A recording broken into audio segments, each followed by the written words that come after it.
Did you know we are 5 days from the NFL trade deadline? It's been busy and it could get busier. Here's where we've been. In the last 2 weeks, the Rams moved corner Marcus Peters to Baltimore. He had a pick six in his first game with the Ravens.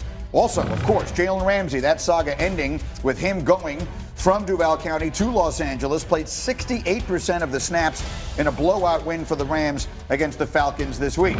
Falcons have also been busy. Mohamed Sanu sent from Atlanta to New England to help fill the Patriots' void at receiver now that Josh Gordon is on IR and could be moving on as well. And then another trade, Broncos Pro Bowl receiver Emmanuel Sanders headed to the Bay Area to give the 49ers what they hope will be a true number one target for Jimmy Garoppolo as they are unbeaten and looking to make some noise this year. So I have Adam Schefter in my studio. We got names. A.J. Green, what's the latest? Greeny, the Bengals continue to insist that they will not trade A.J. Green. That doesn't mean that other teams wouldn't be interested, but they're not moving on for him. At least they say so. The interesting part here is that his contract is up after this year. They lose him, they get back a compensatory third. He can move him now and get a second in 2020. Wahlberg cannot do that, but the Bengals insist they're not trying to trade A.J. Green. All right, they're winless on the year. So are the Dolphins. Kenyon Drake, could he be moving? Listen, I think they'll listen. I think they are listening to offers on Kenyon Drake, and they will continue to listen. It would not surprise me if by the NFL trade deadline, 4 p.m. Eastern on Tuesday, that Kenyon Drake is eventually sent away from Miami. Enough teams have been calling. There is enough interest in Kenyon Drake that I think by Tuesday's deadline, my guess is he'd be wearing a different uniform. And finally, I'm moving a little closer to hear your answer to this one. The Panthers are 4-0 without Cam Newton this year. Kyle Allen under center. What could happen with Cam Newton in the near and long-term future? Well, I don't believe they're looking to trade him now, but I think it begs the question, would they look to trade him in the offseason? And I would think the answer would be yeah, in the offseason. That would make sense. It's plausible to think that if they're going to go with Kyle Allen, if he continues to play the way that he does, he's 4-0 so far, if he strings together more wins, if he takes him to the playoffs, he's going to be your quarterback going forward. So then what do you do with Cam? At that point in time, I would think you'd have to consider looking to deal him in the offseason. I want to bring this to the table. I have a bunch of football questions I want to get to with you guys, and we'll try and do as many of these as we can in short order because, Neek, I know where you're going to go with this. When Cam Newton is healthy enough to play this season, in your opinion, should they just put the ball in his hands? Absolutely. Let's calm down on the Kyle Allen thing. We keep using wins as if it's an actual quarterback stat. If you look at the real stats, he's about average QBR. He hasn't turned the ball over, which is great, but their defense is playing awesome. They have the second best drive start average in the league, and they're not even moving the ball that well. He's okay, but Cam Newton has the potential of being great. So if you get back a healthy Cam Newton, you put him in over Kyle Allen. Don't let the emotions. Acho, I'm looking at your face. What are you thinking? To put Cam Newton in right now, Neek, it's completely illogical. And it's illogical because Cam Newton has the second longest losing streak in the NFL. Kyle Allen has the third longest winning streak in the NFL. Cam Newton is not a starting pitcher. Winning and losing is not a stat that you can use to effectively analyze whether a quarterback is good or not. Cam Newton has the potential to be great. If you think Cam Newton will never be healthy again, that's one thing. But if you think that 100% Cam Newton or even a 70% Cam Newton comes back, you stick with Kyle Allen because we're winning is not a fair assessment. You're not winning because of Kyle Allen. Kyle Allen isn't messing things up. Agreed. But you were losing because of Cam Newton. So you may not be winning because of Kyle Allen, but you were losing because of Cam Newton. Unless we believe in coincidence for 12 straight games, which I don't, then that just has to be a fact. When you talk to people on other teams, they'd rather face Cam Newton than they would Kyle Allen. They feel Kyle Allen makes the Panthers a more dangerous offense right now. And who would have thought we'd ever hear that? Playing against Cam, he is like a transformer. The dude is gigantic and he's scary, but you know he's going to give you one. And you only have 11 and a half possessions a game. You know he's going to give you one. So you'd rather start the guy that's the human walking next to the transformer than the transformer. Give me Optimus Prime, please. Let me get D-Wood into this conversation. What do you think? I've seen this script before. Okay, I was on the Patriots when Drew Bledsoe got hurt against the New York Jets and Tom Brady comes in. All of a sudden, we start winning. Guess what happened? Drew Bledsoe never got his job back, and then it eventually got traded to Buffalo. Okay? Winning matters in this particular that's all that situation. matters. And I'll tell you another thing. What have we seen be a successful business model in the NFL? If you can get a young quarterback who's making $500,000 as opposed to the veteran who's making close to $19 million, well, now you've got a lot of salary cap flexibility to go do a lot of other things to complement Kyle Allen as opposed to Cam Newton. This one will be interesting, just to sort of put a ribbon on this, because I have a few other one I want to get to. No way he gets traded between now and Tuesday, right? I don't think so. I haven't heard anything, but in this league, I know not to say I never. hear you, but there was no expectation of that, I guess. I'm not hearing anything about that. Okay, fair enough, because people in Chicago are screaming and yelling about we need to get him, but that doesn't seem likely. I have a next question for you here.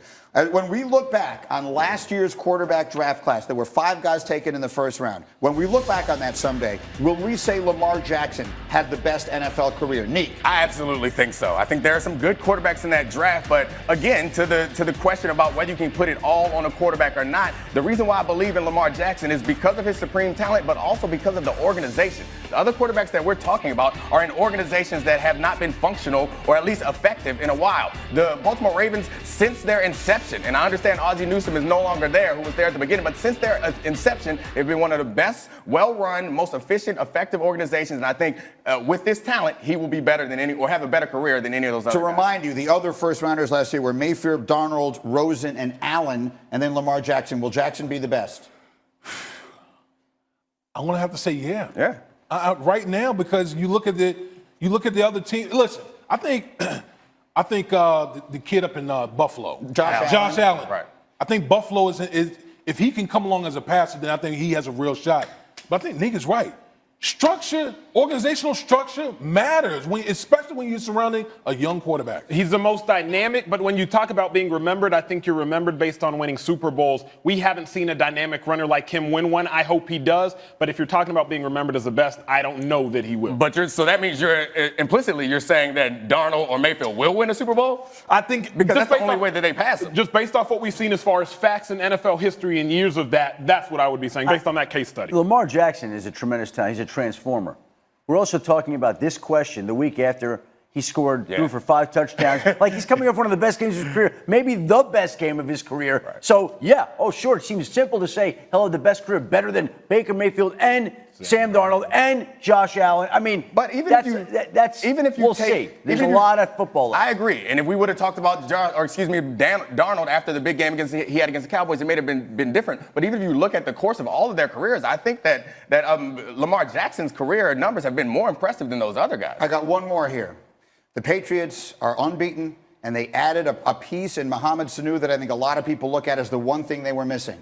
Acho, AFC champion this year, Patriots or the field? Oh, give me the New England Patriots and Tom Brady, baby, all day. Nah, I mean, Tom Brady. Against the field. The defense is what you meant to say. I think you stuttered when you said Tom Brady. Tom Brady is great, but that defense is going to carry them. The AFC is much weaker than the NFC this year, and I think that having confidence in Tom Brady being able to make a couple plays in the postseason and be at home, they're going to get a bye, and that defense holding out I have more faith in that than I do in any other single team in the Look AFC. at what Hembo just put on the screen. FPI is our football power index. Okay, those are our analytics. Those are our nerds, if you will. They are saying right now, 7 weeks into the season, it is more likely that the Patriots make the Super Bowl than not. Right. We're not talking about any other team. We're talking about every other team in the conference. The FBI does not take into account like the biases that we have from like seeing the Patriots do it all the time. Like, this is real numbers. It's not just our feeling. Patriots or the field? Patriots. Listen, I said before the season that defense was going to be elite. They're elite. Now, do the Patriots have flaws? Absolutely. But if the Patriots get home field advantage, they are well on their way. That's the key. Who's beating them in Foxborough? Who's really beating them in Foxborough? That's the key, because I think the Texans could get him. I think a healthy Chiefs could get him. But in Foxborough, especially you talking December, ain't nobody going to get the Patriots. And one more I want to get in quickly, because I'm told I have 1 more minute left here before we hit the hour here. Patrick Mahomes, again, Shefty is telling us it's week to week, and it's not completely inconceivable that what will then be 9 days after we saw them move his kneecap from one place to another, that he might actually play on Sunday night against Green Bay. Should he be trying to play this Sunday? 1 minute, go. Players play! What? Hey, listen. I think the organization. Hold on. I think the organization should try to play, but players play. If you don't get the hell out of here, Dominique, hold on. Let's be real now. You know, as well as I know, we both played in the league. We did anything to try to get on the field. So if Patrick Mahomes feels like, you know what, I need to get out on the field. He's going to do everything in his power to get on the field. Fine. The question wasn't should Patrick Mahomes want to play. I agree he should want to play. The question was should he play? How should they handle this? You are an offensive lineman and you're thinking like an offensive lineman. Do not put the potential best quarterback in the NFL back out there on a bad knee. So why are the Giants putting Saquon Barkley out there on a bad ankle? I think it's dumb too. That's dumb too. I said it when they got hurt. I said they should bench him, take the season, and come back next year. Okay. Get out of here. You can't put your whole franchise. We're literally talking. Okay, listen. I understand that, but we don't have load management. How you gonna have load management with a quarterback? How you gonna have load management with a quarterback? You are trying to. You have 16 games. You're trying to manage 16 games. This is not the NBA. To manage the career of the best quarterback. You're managing the future of your organization, the potential of Super Bowls for years to come, and you're gonna rush him back for a game. Hey, look, Nick, you know, and I know. Listen, players play. Get him out. I just say, security. Yeah, escort this man out the room. That escalated quickly. It was today on SportsCenter 6 Eastern after PTI. What Kirk Cousins and the Red Hot Vikings offense has in store for Washington tonight. The risk versus reward for Patrick Mahomes. They should just have this conversation. And how James Harden and Russell Westbrook can get off to a fast start for the Rockets tonight. SportsCenter 6 Eastern on ESPN. Tom Brady non-committal about his future with the Patriots yesterday. Shefty thinks there's a lot to talk about. We will as we continue. Everybody calm down.